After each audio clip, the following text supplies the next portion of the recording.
और इसकी खुशी बिहार के पड़ोसी राज्य यानी कि झारखंड की राजधानी रांची में भी मनाई जा रही है, जहां हमारे सहयोगी लिज्जा बनी हुई है। लिज्जा, देखिए लिज्जा वहां है और बाबूलाल मरांडी से वो बात कर रही है। देखते हैं बाबूलाल मरांडी तस्वीरों में सामने क्या कुछ कहते हैं। जी लिज्जा, तो आप भी सुने कि बाबूलाल मरांडी क्या कहना चाह रहे हैं। बिल्कुल बिल्कुल, हम जुड़ने की कोशिश करेंगे। प्रदेश अध्यक्ष बाबूलाल मरांडी फिलहाल यहाँ पे मौजूद है, सीधे तौर पे हम इनसे जुड़ते हैं और जानने की कोशिश करते हैं। बिहार में प्रचंड जीत है, प्रचंड जीत के बाद झारखंड में इनका क्या कुछ कहना है। बिहार की जीत और झारखंड में कहीं ना कहीं कई चीजें दिखाई पड़ती है, जश्न नजर आता है और ऐसे में सीधे तौर पे इन्हीं से जुड़ने की कोशिश करते हैं, जानने की कोशिश करते हैं क्या कुछ कहना है। क्या कहना है? बिहार में कहीं ना कहीं जीत दिखाई पड़ रही है, क्या कुछ कहना?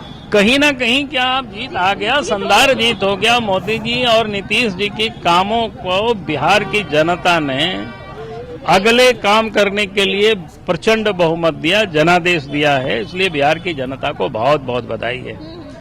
झारखंड में घाटशिला में कहीं ना कहीं हार, घाटशिला में कोई कमी नहीं रही है। मैंने बार बार कहा कि भाई घाटशिला में किन परिस्थितियों में चुनाव हो रहा था, हमें इस बात को समझना। क्योंकि घाटशिला में रामदास सोरेन वहां से विधायक थे, झारखंड सरकार में मंत्री थे और 1 साल भी पूरा नहीं हुआ तो उनका अकस्मात मृत्यु हो जाना, और उस मृत्यु पर जब चुनाव होता है तो सहानुभूति की लहर को हम सब लोगों की मेहनत पर भारी पड़ा। हमारे कार्यकर्ता ने बहुत मेहनत किया था, बहुत परिश्रम किया था। ये हमने कहा कि जब इस प्रकार की परिस्थितियों में चुनाव होता है तो सामान्यतया परिणाम ऐसे ही आता है।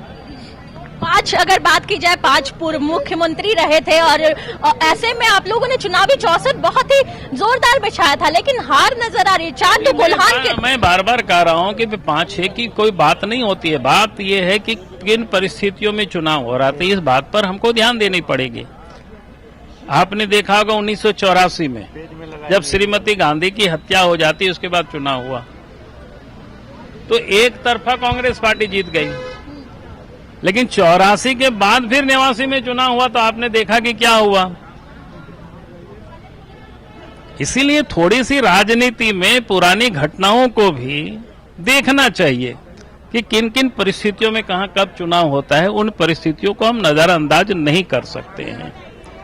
फिलहाल हमारे साथ जुड़े हुए थे बाबूलाल मरांडी, उन्होंने कई बातें सामने रखी। जहां रामदास सोरेन की जो मृत्यु के बाद कहीं ना कहीं जो सिंपैथी वोट है वो मिलने की बात ये लगातार कह रहे हैं, लेकिन यहाँ पे कई चीजें दिखाई पड़ती है कि नेतृत्व की बिल्कुल भाजपा में कमी नजर आ रही है। नेतृत्व करता आखिर किस रूप में काम कर रहा है। जहां बिहार में नीतीश और प्रधानमंत्री की नाम पे जो जीत है